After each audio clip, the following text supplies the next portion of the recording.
So every Saturday morning, I would get up, get hyped to play soccer. It's like the best feeling in the world. But then as I got older, I started to notice something happening in my hip.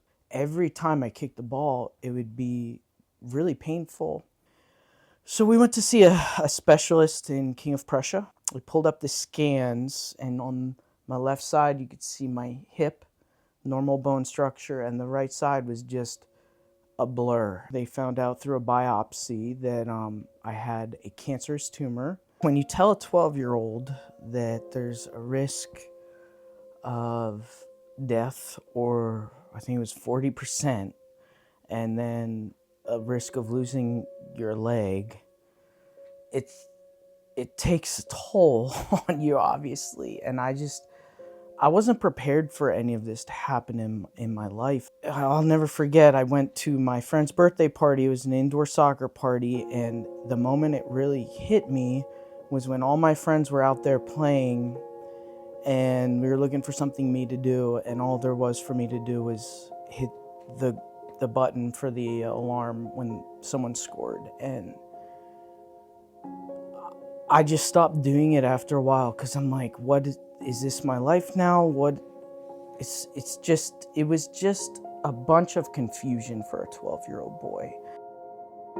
After the diagnosis on my birthday, we had to get the ball rolling on the treatments, and it was actually, I think every 2 weeks I would go in for 3 days of chemo and then 5 days of chemo.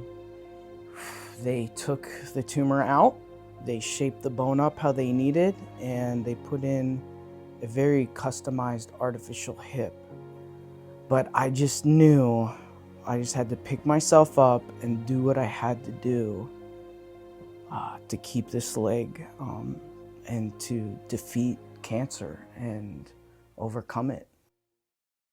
Eventually, like a year after my surgery, I'm ready to start hobbies and getting into things again.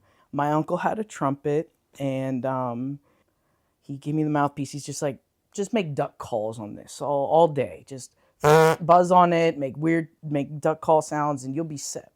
So I actually listened and I did that.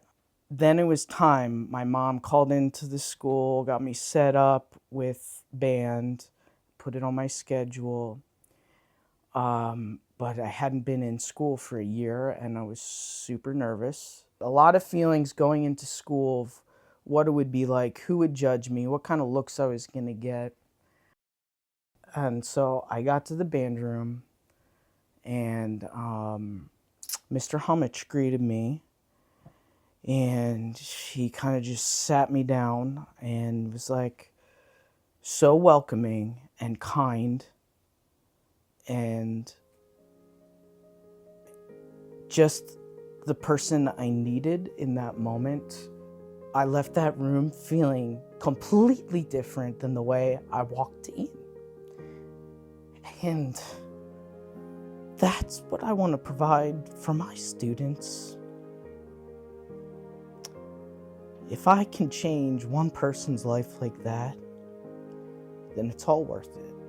All this cancer, all the recovery, and it wasn't anything crazy hard that he did. He was just a kind human being, and I needed that, and he provided that. He gave many moments of just, this is music and this is what it's about. It's put everything else aside in life and just experience this moment. And he gave me a passion for that, and I never wanted to stop having those moments, and providing moments for other students. And I just looked at him, I'm like, man, he gets to do this every day. I love this. Why wouldn't I want to do this every day? And the way he makes students feel and how upbeat he is and how he loves his job, like that's really cool to me. I want that. You were there for me, and that's what I needed in that moment, and that's why I am the person I am now, is because all of those things guided me towards a new career and a new path that I would have never entertained or knew of before I met Mr. Homicz. Cumberland Valley, here is Mr. Caleb Ocker.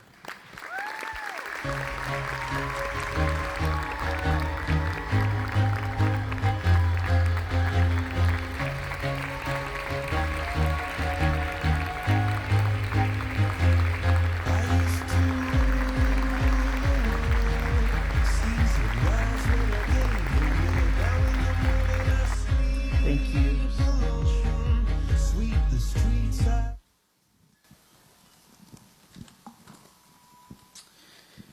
All right. Good morning, everyone. Many of us have seasons of life that are difficult and challenging. I know I'm not alone in this room. I think that's what makes today's opportunity to speak so meaningful to me. I hope you see that my story is still being written, but so is yours. I believe all our challenges will be worth it when we look back and celebrate the victories and successes, and even when we reflect and learn from the losses. As teachers, we are in a unique position to make an impact on our students' lives.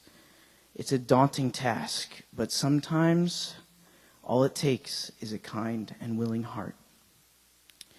In my teen years, I never wanted those pictures you just saw to be seen again. No way. Except the hair ones, I like those. I never thought I'd share them with anyone. I wanted to pretend that my cancer and hip surgery never happened. Now I'm here, so why am I sharing this? Well, this story isn't really about me. It's more about pointing, like we've been talking about, to the power of one moment. Each of us teachers get these moments every single day, and we need to stop and realize that. Think of a moment you've had with a student, or perhaps you had a teacher or professor that helped direct your life in one of those crucial moments. When I entered Mr. Homicz's band room, he wasn't staring at a screen or giving me half of his attention. He was in the moment, he was prepared, and he was kind. He helped this awkward, quirky, cancer recovery kid learn how to play the trumpet, develop some confidence, and he gave me a passion for teaching middle school band that hasn't died. Now we fast forward 20 years. On April 30th of this year, my artificial hip failed due to an ongoing internal infection. It was not a traumatic injury. I was simply getting off the floor from playing with my kids. This occurred the night before my Eagle View Band concert, so that made things interesting. Although we went to the emergency room that night, I couldn't shake the feeling that I needed to be there for my students. The next day, the doctor cleared me to conduct the concert from a sitting and standing position on one leg. On May 1st that day, my students played beautifully. I'll never forget the musical chills that I felt as the 7th and 8th grade band performed an arrangement of Swing Low, Sweet Chariot.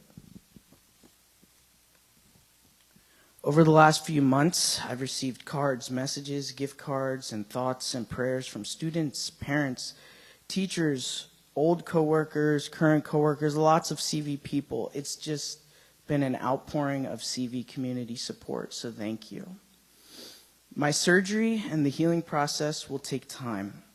If everything goes as planned, I hope to have another surgery in November and be walking by February.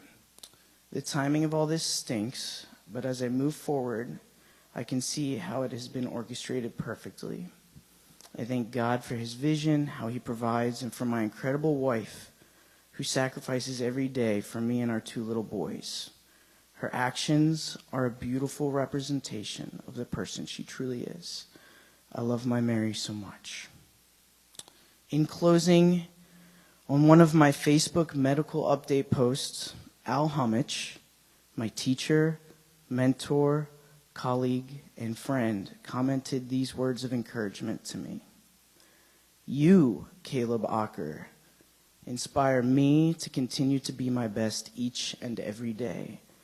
Many years ago, I was told I'd be meeting a young man who had been challenged with an aspect of life that I couldn't even begin to understand.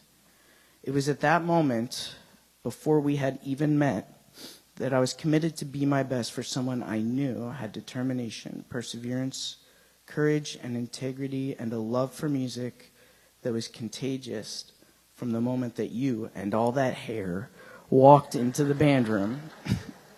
You were already a seasoned pro at tackling what life throws at us back then, and I know you will come through today's challenges even stronger. End quote. 20 years later, and he's still making a positive impact. I want to be like that. Thank you, CV.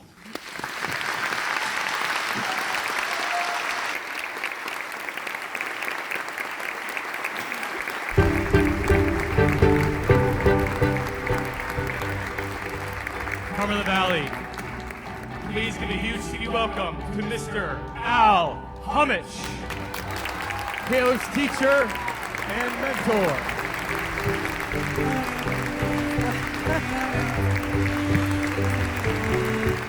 This is a surprise for Caleb. He was not aware that Mr. Homicz was coming today.